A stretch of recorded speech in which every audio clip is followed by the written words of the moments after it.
Australia here. It's morning. It has been a hot minute, and I say hot because I am in Australia, and so this time of year for us is really hot.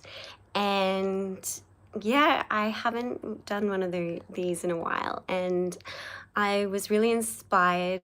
I always like to keep track of life, and just this YouTube channel is something for my kids for the future, so they can go back and learn, have a digital copy of everything I've learned in my life. And yeah, so I thought I would do an update for this year because I haven't done many videos and I really enjoy doing them. I especially love doing lives because I can't pre-plan it. Well, I could, but I just don't. I love coming on here and just feeling the energy and getting excited from just being here. And so yeah, just updates about motherhood and marriage and money, which is my main focus of my life. I have been deep diving into schooling and different forms of teaching children at the moment, and I came across some amazing videos that I've been watching, and it's about a family, and it made me miss doing my own videos. And so I thought, while I have a moment, my almost 2.5-year-old is having a nap and my almost 4-year-old is with his dad.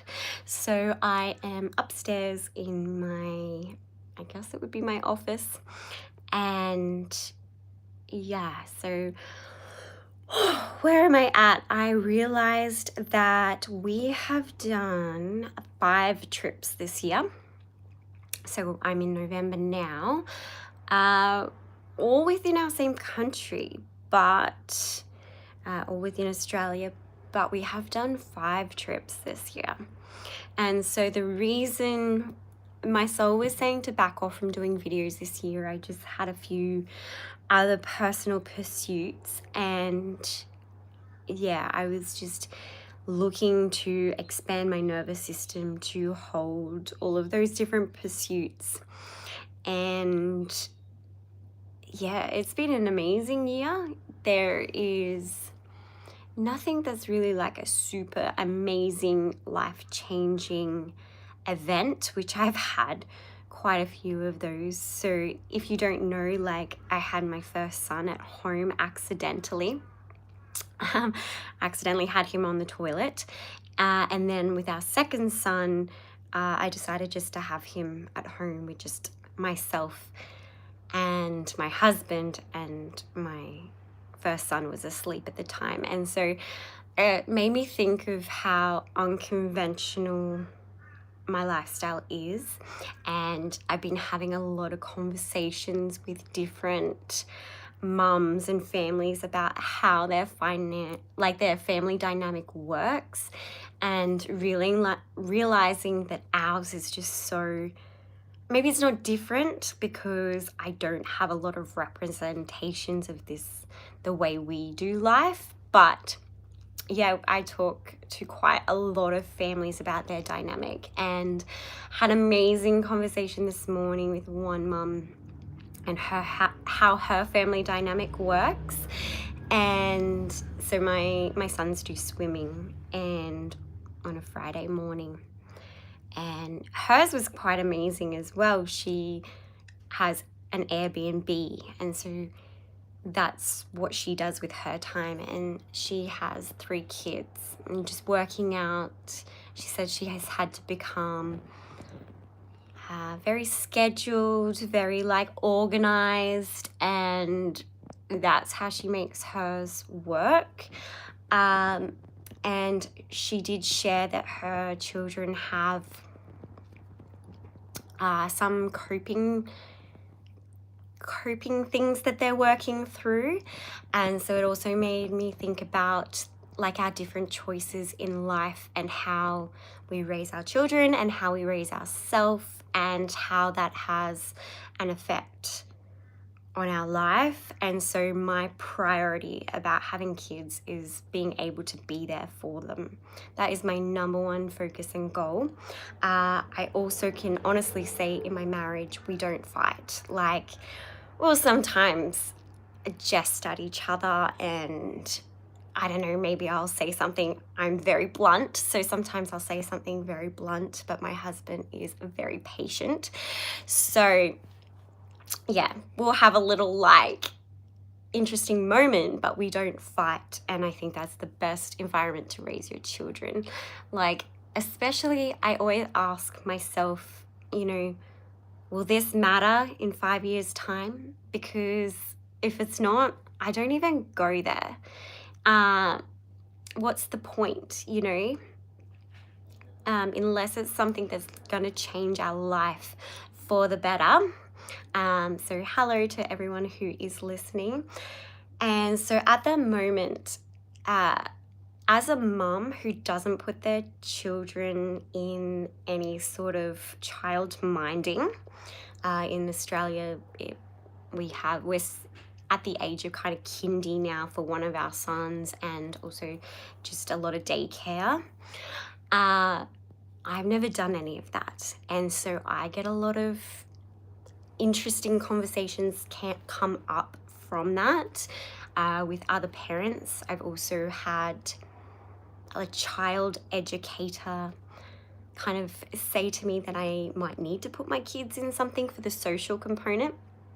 I've also had family members that I've had interesting conversations with that aren't in full support of what I do, even though the proof is in the pudding.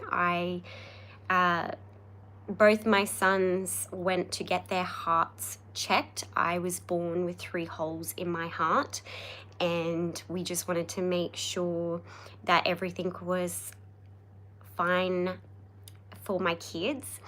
And we met a specialist cardiologist for children, and the man was about 100 years old, honestly, and he was in awe of how, and he said this to me, your children are so socially and emotionally inept.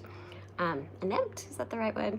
But he said, I've been working in this industry for so long, and he just was shocked at how easily like my son held up his shirt for the doctor because he knew he needed to hold up his shirt because he knew where his heart was, and he communicated. And so I don't have the biggest case study of people. I have nieces and nephews and all that sort of stuff, so I can see differences in how children are raised and how I was raised myself. But when you've got your own kids, you're always, well, not everyone, but I'm like, yeah, I know my kids are special. And but to actually have a professional who's seen a lot of children say to me that my children are very socially and emotionally advanced was really helped me know that even though our life is very different to most people, I'm doing right by them. They were brought into this world against how the medical system views, like, most people shouldn't be having babies at home without a professional, but that's just how my kids happen to come into the world. And it was so easy and so joyful, and most mums and families I've heard, like, pregnancy and giving birth is so traumatic, and then that trauma is passed on to the child, and that just didn't happen for me in my experience. And so I'm sharing more about that experience and our next steps, because I shared in a lot of my previous videos about my birthing at home, and now we've gone back and forth between the idea of putting our kids in school and not.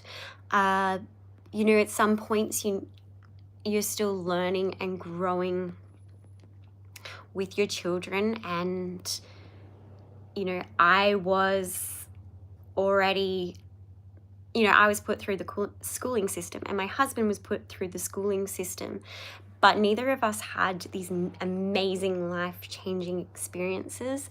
The only time I would say that I did is when I was in a really small school. I went to two different really small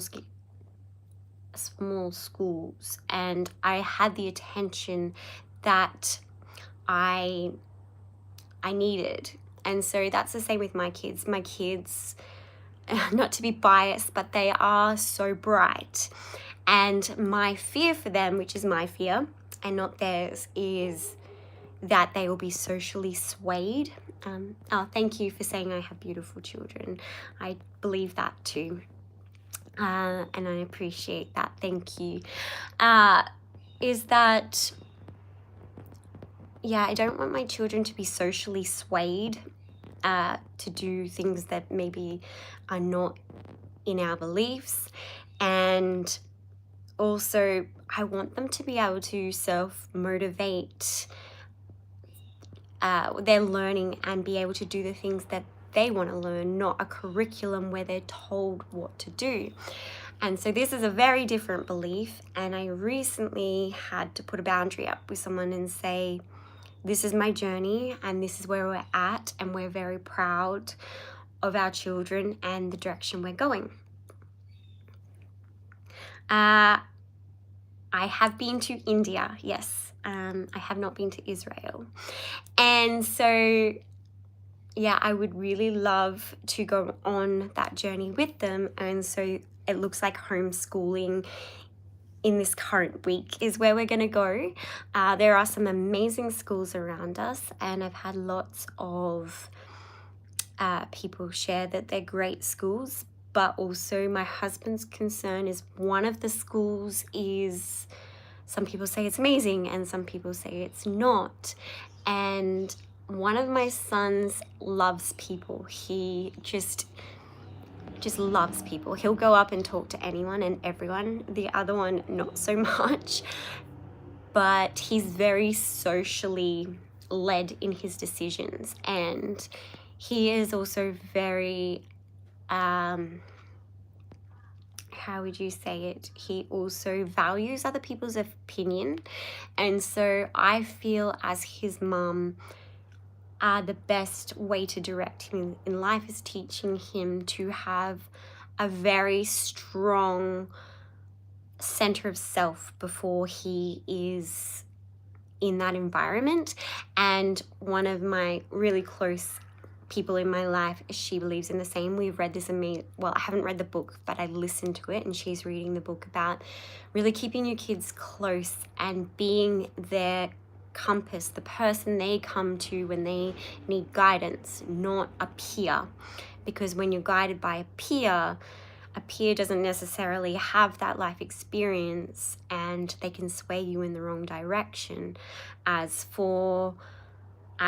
a parent, I can suggest, well, we can try this, we can try that. What would you prefer to do?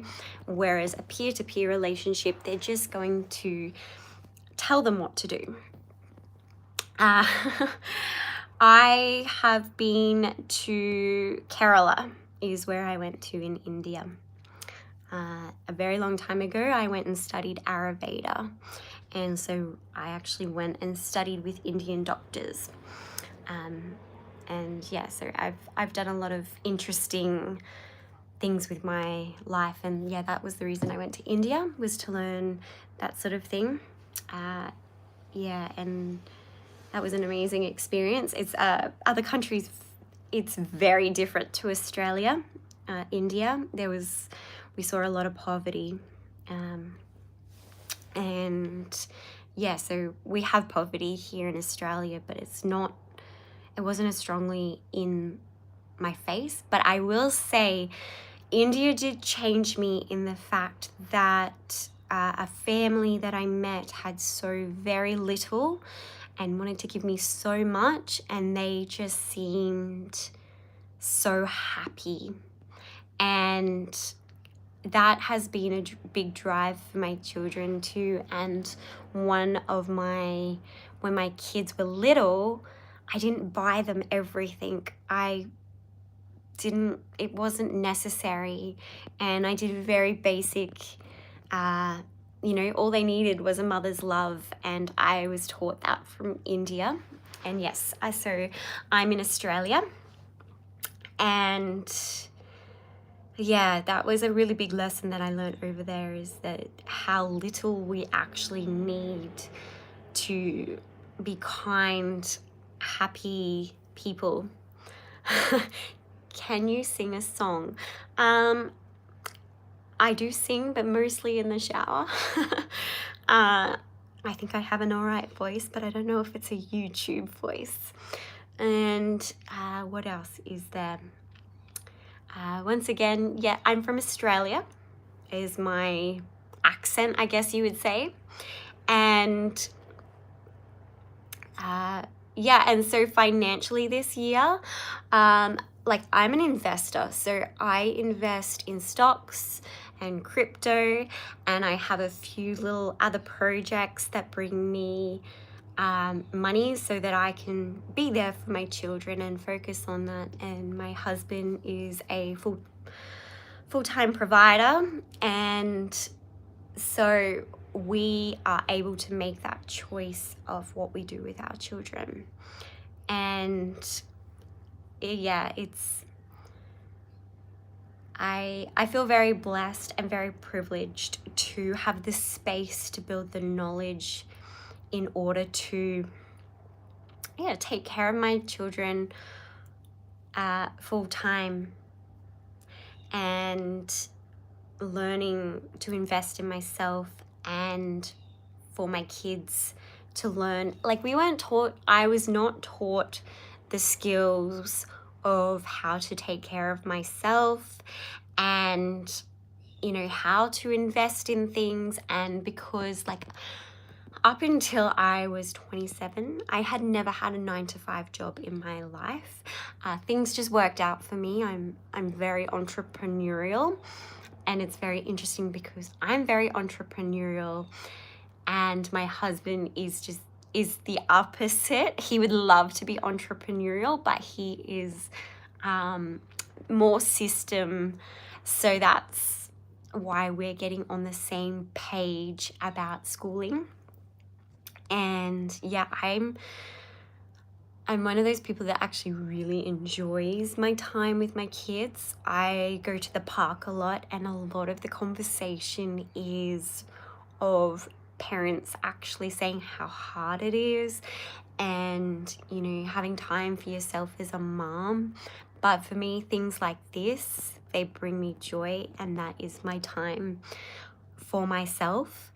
And yeah, I'm really interested in how other people do things. How many countries have you been to? So I went to India, and I've been to Singapore. I really loved Singapore. It was so clean. It was just, Australia can get pretty messy. I was very appalled by the fact that on Australia Day, so we celebrate Australia Day, the beaches were absolutely trashed. And for me, I was like, what's the point in celebrating our country if we're going to trash it? And so I was just very in awe of how clean Singapore is, and the airport is amazing, and the gardens was amazing.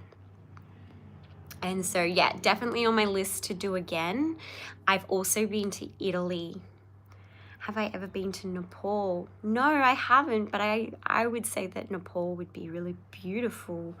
I'm guessing you're from Nepal, and I'm sure it's a beautiful country. I have heard of, I think Australia brings quite a few Nepalese here. I think I've heard quite a few Nepalese people come to Australia. We would really like to go to Japan. It's next on our list. And so I do talk to a lot of other families about how, and that was one of my conversations this morning, how to travel with children. So we've done the 5 trips we've done this year within our country. It's quite easy because they're not huge flights. And our kids are really quite easy. And so we just do, like, I do something called busy bags, where I do bags with different things for them to do, and they might watch an in-flight entertainment, but we would like to do Japan, and it's a bit longer, so deciding if we go at night time or if we go during the day, seating arrangements, yeah, we'd like to do it the best way possible. And for whatever reason, I don't know if it's my generation, but I feel like a lot of people in my generation, really, there's something special about Japan. I've loved the idea of Japan since I was little. Something about just the very delicate culture of their I will do my best to remember anyone who's been here previously. And so yeah, if you're already following me, that will be much easier. And I love hearing about other people's experiences, and I do believe that we don't need an institutionalized schooling in order to learn, and that's why I do want to take my kids all around the world so that they get the lessons of life and people, and yeah, just the wonderment and amazement. And so yeah, I just took a step back this year too, because we are moving into a stage where, you know, working out where we want to live in order for, if we do send our kids to school, which I've kind of made the decision this year that I'm not, and just, yeah, building up one of my businesses. And there was a certain amount of bandwidth that I'm growing, and I'm hoping that I can, yeah, build it so I can do more of this, because I did realize I really missed this. So anything you want to know or want me to share about in my journey and experience, and I'm happy to do this. My ancestors. I've actually done some ancestry. We're pretty much 6th generation Australian. No, that's too much. My pop was from the UK, so I do have a lot of English. But I think we've been in Australia for a really long time, and I've got some Italian, and I actually have some Chinese. So I have family members that look Chinese. New Zealand, I'm not sure what you mean by that, but New Zealand is very close to us, and I have a family member who goes there all the time. So that's also on our list. We're just like integrating the children into traveling. So we've done some small trips. We've gone to the beach. We've gone to the country, and this is the thing about Australia. We literally crossed water and went to Hobart, which is not another country, but it's its own island here in Australia. So that was almost like going to a whole nother country. And yeah, that was amazing. And then so the next one, I don't like to do anything by halves. And so that's why, because Japan is like the highest on our list, I have a few other ones. I'd really like to go to Dubai, take the kids to Dubai. I've had people tell me that, you know, it's man-made, it's not, you know, but there's something about it. I believe in wealth and growth and affluence, and going and seeing really beautiful people. Apparently they're just like next level visually beautiful people. So I'd love to, yeah, take the kids to that. And I'd like to document and share those experiences. I really appreciate that you comment on my videos. And yeah, so just doing, because I do so much cooking with the kids, and I don't think of, you know, taking videos of that. But there's so much I can do within this. And I was watching one couple, and they were, the husband obviously was taking the video, and the wife was talking about their life and sharing their house. And so for me, because this is a diary to my children, my YouTube, working out what I do want to share and what I think everything's relevant.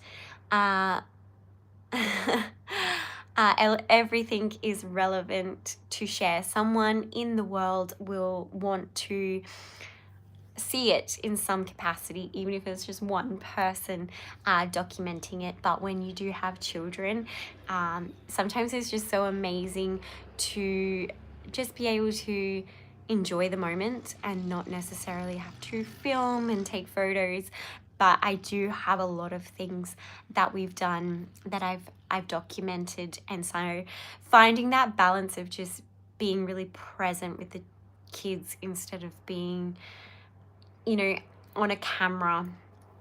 But one of my sons really, he's almost 4, but he loves filming and he loves photographs. And so that's like one of his amazing motivations. And we bought him like a kid's type of camera. And so he's actually playing with that with his dad downstairs at the moment. So I think following those sort of motivations, as opposed to when we're in school, we're taught what to say, what to study, and some of those things, like not everyone is meant to be a mathematician.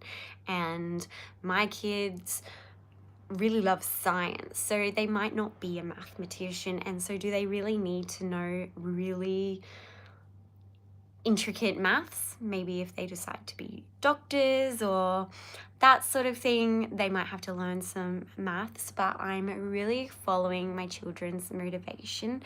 The only one is my second child doesn't love swimming.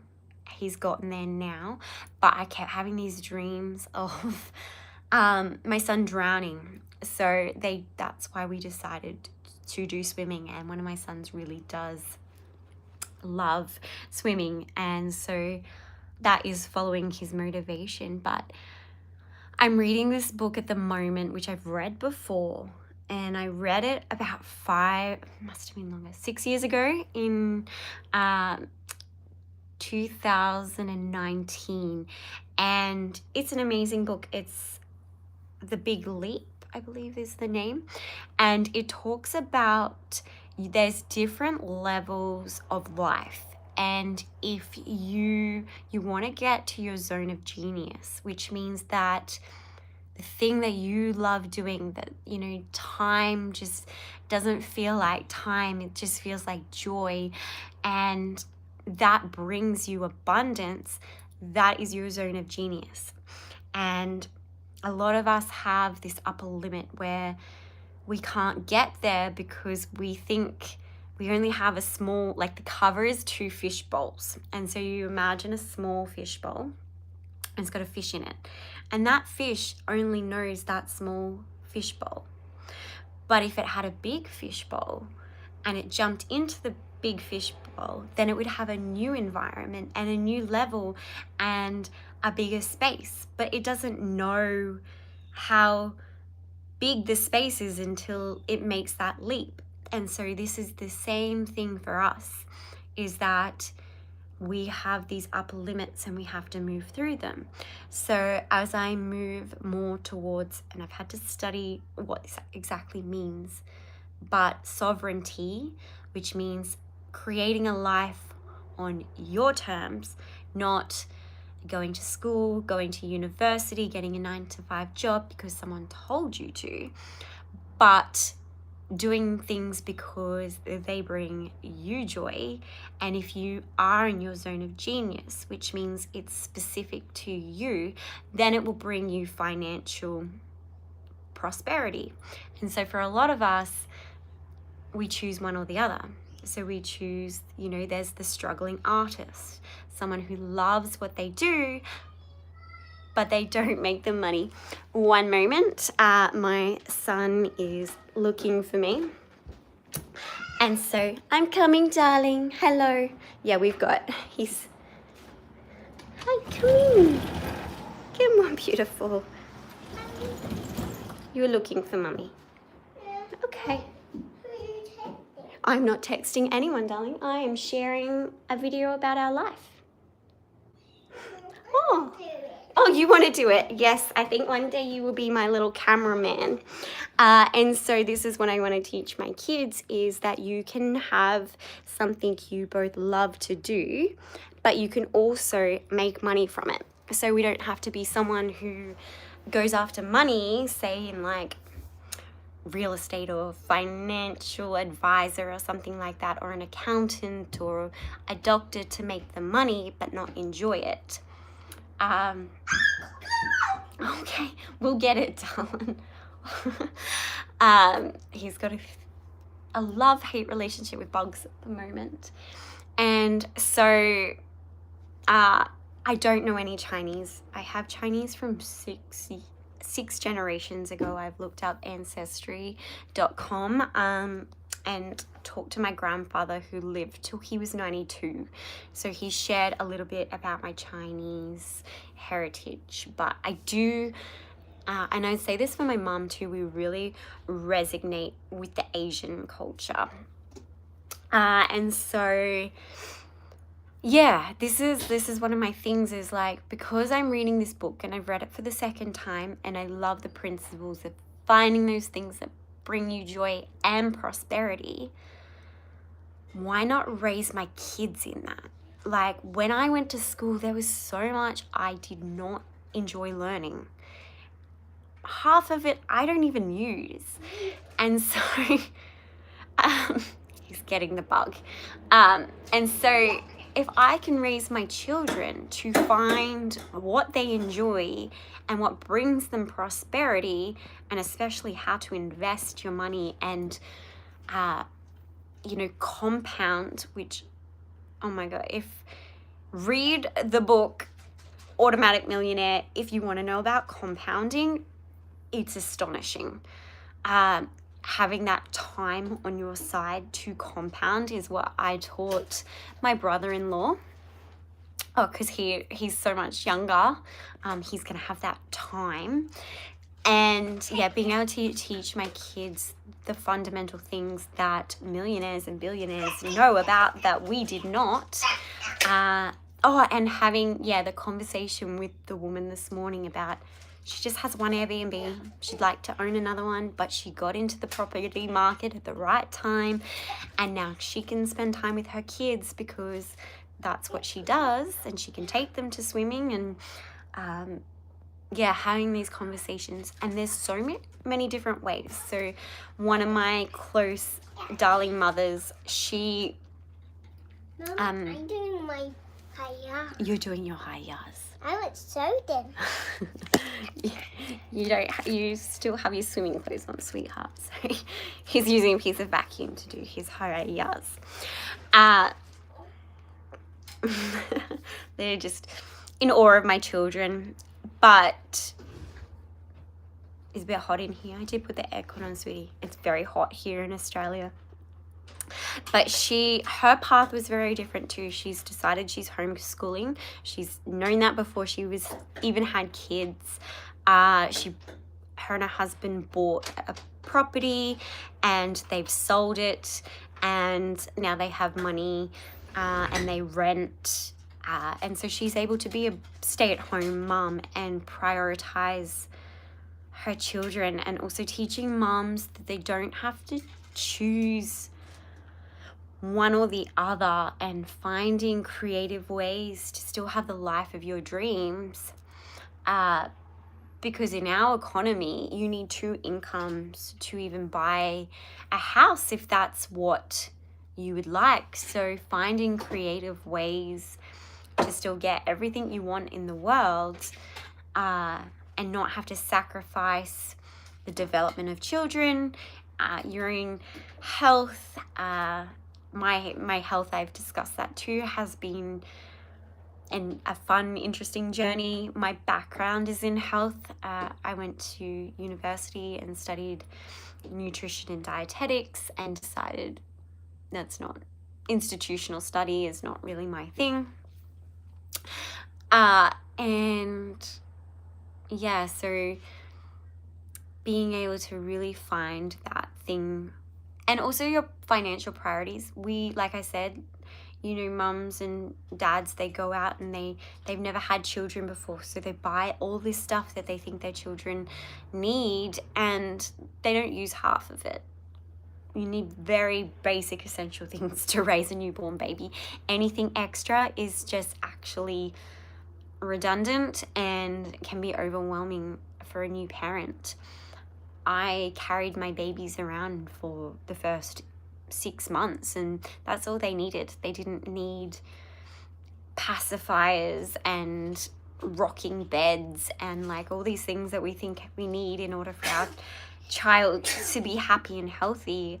I've actually found that simplicity and minimalism has actually been more beneficial. I'm all about abundance and buying beautiful things and all of that, but in terms of raising children, you don't need much.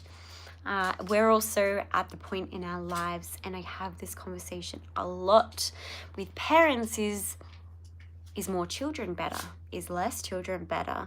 How much time, extra time does it take to have 3 kids? Because I was told from a parent of 5, the 3rd child is when you realize how many kids you have. Any more after that, it just all blends in.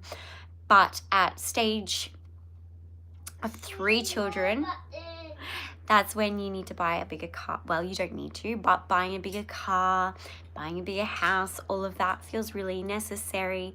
You've got less hands to hold them and that sort of thing. So yeah, just we are very intentional with how many kids we want to have. So we're still working out, do we want another one? And what will that bring? What will be happening? It's such an interesting question about the market. Yeah, so I've been on a 5-year journey. When I was pregnant with my son, I knew I had to learn investing. And so I've invested a lot in both the stock and the crypto market. And because for me, that's the quickest and best way to grow an income except if you join my YouTube channel and I get to 1,000 subscribers and all of that sort of stuff. But I think it's the amazing way to compound money, and like the crypto market, there's no other market that you can make huge gains. But I will say that it's been a journey, and I will say even if I lost everything, I have learnt so much. I'd prefer to be in it and learning it than not to be in it at all. I really feel like you should start with a tiny bit and then play with it, and then maybe join some sort of reputable, is that how you say? Someone to guide you, because I've done it all. I've gone, I'm not quite sure which market you're referring to, because the stock market in Australia is doing really well at the moment. I mean, it's got down days, but in general, it's doing really well. And the American market, I think it's going down at the moment. I'm not 100% sure on that, but I do feel like crypto is tied to that a little bit. And I have a feeling, and this is not financial advice whatsoever, because the market is not showing this at all, but I do think we're still going to have a bull, and I know everyone's telling us we're not going to have a bull, and whether I just live in my own delusional fantasy world, I just think that Trump has got to do something before the next election to make himself be favorable, and that he is going to try everything he can to make sure the crypto market goes up. It also depends what you have invested in, because Bitcoin's already gone up huge amounts. Ethereum was tracking its way to doing all-time highs, and yeah, as long as you have conviction in, I don't think the bull is finished. I know everyone is saying it, but we haven't had euphoria, and I believe in cycles. I know they don't always happen. Oh, I can hear my other baby just woke up.